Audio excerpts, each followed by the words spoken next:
Mas obviamente que, assim como o catabolismo, né, é a mesma coisa. Ele é resultado. O cara fala assim: se eu ficar 8 horas eu vou catabolizar? Se a gente entende catabolismo como perder massa muscular realmente, você diminuir o tamanho do músculo, 8 horas não é suficiente para gerar isso. Embora nessas 8 horas que você não está comendo, você está num estado catabólico. O sono é um estado catabólico.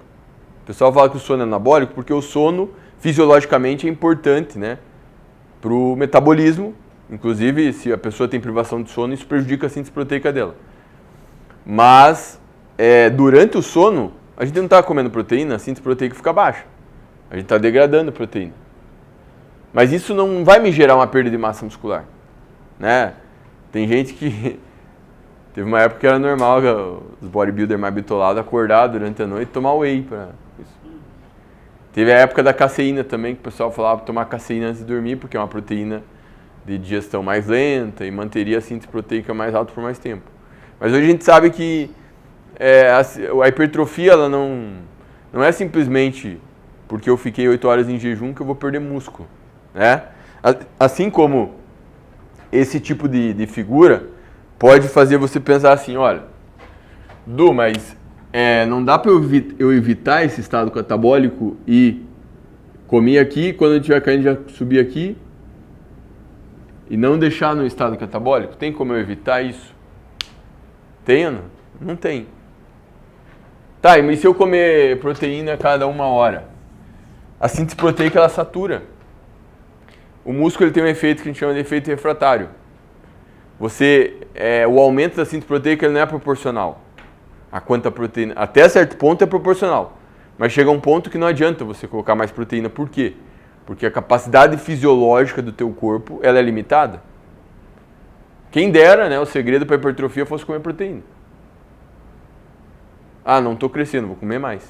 Estou crescendo, vou comer mais. Né? No fisiculturismo é normal, os caras têm a crença de que, estou tomando hormônio, então vou comer mais proteína. Então tem os caras que comem 4 gramas por quilo, 5 gramas por quilo, né? E o que a gente tem das recomendações? Para a população normal, para você... Porque assim, o catabolismo de aminoácido acontece todo dia. Mesmo que você esteja tomando hormônios anabólicos, mesmo que você esteja treinando, esteja a dieta perfeita, teu corpo vai degradar proteína todo dia, tá? A degradação proteica, você não tem como evitar a degradação proteica. Você tem como atenuar a degradação proteica ou aumentar a degradação proteica, né? Se eu ficar 5 dias sem comer nada, obviamente eu estou no estado catabólico, porque se eu não forneço aminoácidos para o meu corpo, não tem como sintetizar a proteína, né? Então o nosso corpo ele sempre degrada a proteína, e quando ele degrada a proteína, parte dos aminoácidos da proteína ele pode reaproveitar para fazer outra proteína. A gente chama isso de turnover proteico. O nosso corpo ele tem uma capacidade muito grande de ficar renovando proteína, né? As proteínas vão ficando menos funcionais com o tempo, então elas são degradadas pelo sistema ubiquitina, proteasoma, mas o nosso corpo vai lá e pode então renovar. O músculo mesmo tem renovação proteica todos os dias, né? Então existe degradação proteica no músculo todo dia e síntese proteica todos os dias. Tá? Então a degradação proteica existe.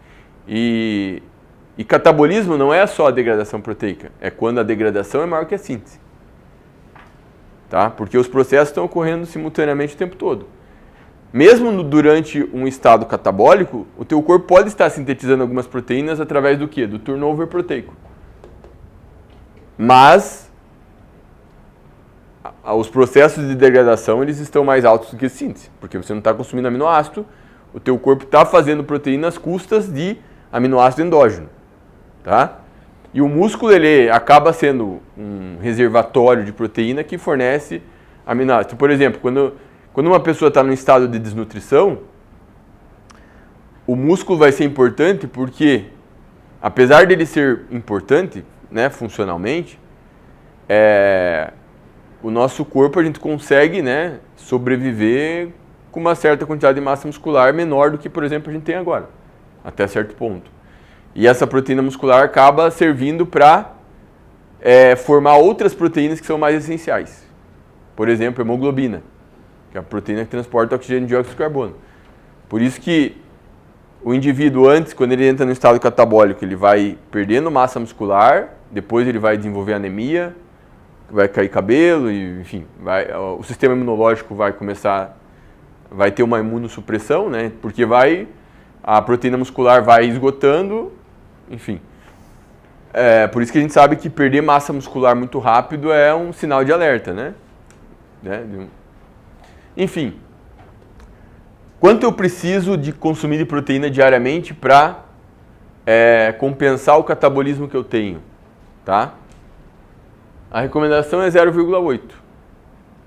Então essa recomendação é baseada na ideia de que com 0,8 grama por quilo, tá, eu consigo compensar o catabolismo diário de proteína que eu tenho. Então essa é a RDA que a gente fala, né? A recomendação diária de proteína para a população normal. Para a população saudável.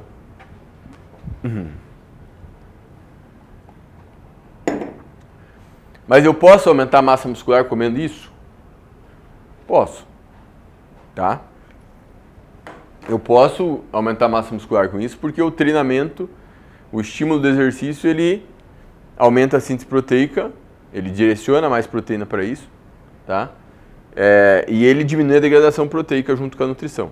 Então você tem um aumento no aproveitamento da proteína pelo corpo. Mas, quando eu dou uma quantidade assim para hipertrofia, eu não estou otimizando a hipertrofia, né? Eu estou trabalhando no estado subótimo. Tá, então aumentar a proteína acima de 0,8 é melhor para hipertrofia, sim.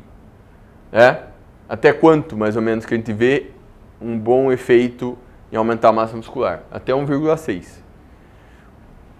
Acima de 1,6, o benefício se torna menos provável. E aí eles têm uma janela de até 2,2, que tipo, para algumas pessoas pode ser que acima disso vai ter melhor resultado. Então a recomendação de proteína para hipertrofia, quando a gente fala que é 1,6 a 2,2, a gente não está querendo dizer que com menos ou mais você não tem hipertrofia. Né? A gente está dizendo que com menos você não está otimizando a hipertrofia. Né? Tá? Ou seja, você pode ter ganho de massa muscular com 1,2 mais do que com 0,8. Com 1,4 mais do que com 1,2. Com 1,6 mais do que com 1,4. Mas acima de 1,6 você tende a não ter benefício. Né? Esses valores, ao longo dos anos, eles foram mudando. E alguém pode pensar assim, mas será que não vai ter estudo depois que vai mudar isso aqui? Pessoal, dificilmente isso aqui vai sair dessa faixa de 2, tá? Meio improvável, certo? Porque são muitos estudos explorando isso. E essa otimização depende da capacidade do corpo, né? Então não faz muito sentido que... de repente vocês vão falar assim, apareceu um estudo que eles encontraram o melhor resultado com 3 gramas por quilo. Desconfie desse estudo. Né? Por quê? Porque a literatura que chega nesses valores aqui, né, é bem robusta. Né? Então pode ser que eles refinem às vezes um pouco aqui os valores, mas não vai sair muito disso. Por isso que a gente fala que 2 gramas por quilo é uma ótima quantidade para hipertrofia. Né? Então se você comer mais do que isso, não é errado. Eu falo assim, não é errado. Eu às vezes uso mais do que 2,2. Tá? Por exemplo, se eu trabalhei muito com fisiculturista que às vezes está consumindo 3,5, 4 gramas por quilo. Então, em vez de baixar para 2 de uma vez, eu baixava às vezes para 2,5, ficava 2,5 um tempo. Depois, se eu achasse necessário, baixava um pouco mais. É que o que diz é que, acima disso, o benefício é menos provável, entende? Esse é o ponto. Né? Ou seja, você vai provavelmente estar desperdiçando. Né? O que acontece se você tem um excesso de proteína? Teu corpo usa essa proteína para outras finalidades, né? Bom, então mais ou menos 10% da produção de energia do nosso corpo vem da proteína. Os outros 90% vem carboidrato e gordura, tá? Nosso corpo, eu falo assim, de forma para ser didático. O nosso corpo ele não gosta de usar a proteína como fonte de energia. É como se ele entendesse que é melhor usar para outras funções. Ainda bem, né? Porque a proteína é mais cara também. Né? Mas o corpo usa. proteína como fonte de energia. Ele cataboliza aminoácidos todo dia. Mas os combustíveis energéticos que ele vai priorizar são o carboidrato e a gordura. Tá? Há algum estudo que fala que acima de 2,2, quanto que vai causar dano renal? Ah, tá. Eu vou repetir a pergunta dele.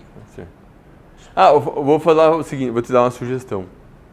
Quando alguém perguntar, para não ficar... Você repete a pergunta só para pessoal. Você repete a pergunta, que daí fica mais fácil. Até para você e para eles também.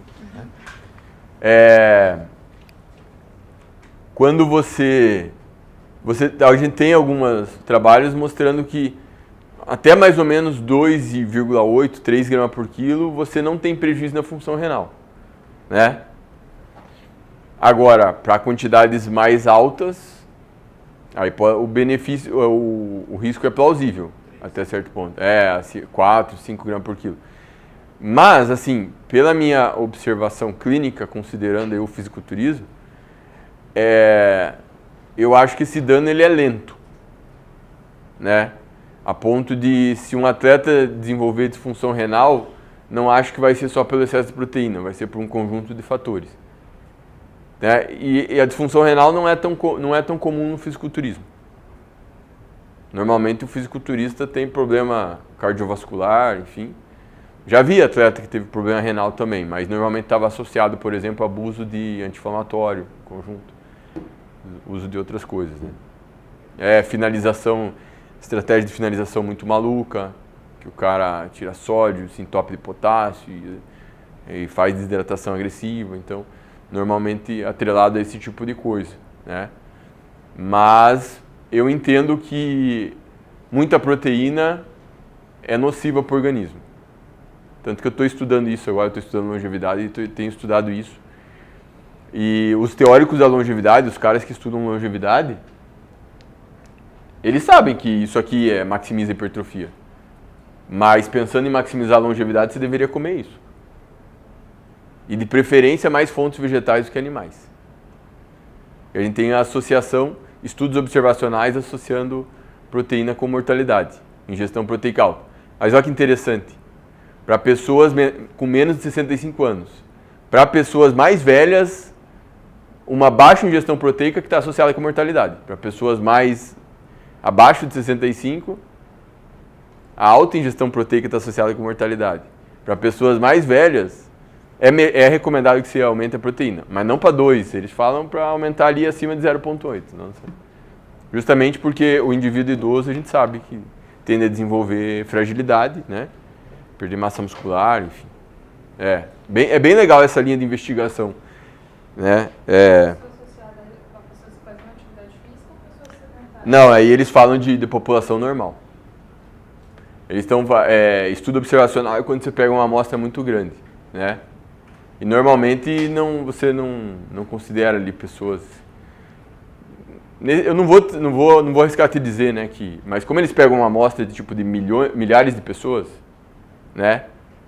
100 mil pessoas, 200 mil, porque é o estudo que não intervém, né? Ele não vai falar para você, você tem que comer assim. Ele vai pegar o que você está fazendo e vai analisar em cima disso, né? Ele vai analisar em cima disso. E a gente não tem como fazer ensaio clínico para avaliar o efeito da proteína mortalidade, porque o ensaio clínico você não consegue fazer por 20 anos. Se você fizer por 20 anos, você não consegue ter garantia que as pessoas vão seguir aquele protocolo que foi prescrito. Então fica inviável, né? Então por isso, mas assim, estudos em animais eles também associam maior consumo de proteína com maior mortalidade também, né? Eles também veem relação causal, principalmente por o efeito da proteína em níveis de IGF-1, por exemplo, né? Mas tem outros mecanismos, tá?